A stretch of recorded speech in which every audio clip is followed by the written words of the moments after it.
Well, the gastrointestinal issues and abnormalities, it definitely is more prevalent. There's a higher chance that a child with autism will be affected by some sort of stomach or intestinal problem compared to either children that are neurotypical or children that have some other developmental disorder. And so, like, and many researchers that have been done in without like many years and everything else, it's always been something that's consistent, and that's that children with autism just have a higher risk of developing a gastrointestinal disorder. And there is also, as I said before, a link between the disorder and like the autism severity.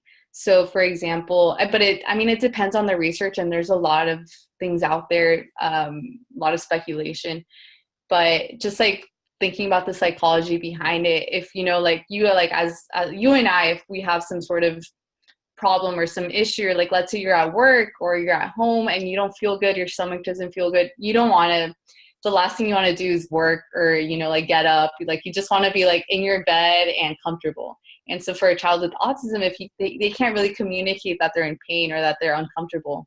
So, I mean, sometimes they just want to, like, they lash out or they don't know how to deal with it and they're trying to communicate and it's frustrating.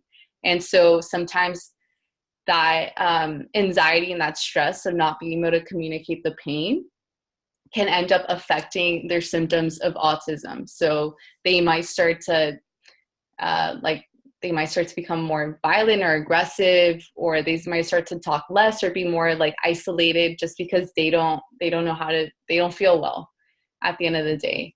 And so it's just something that has been seen in the autism community. But again, more research has to be done because there hasn't been really a set answer to this question and exactly why it happens.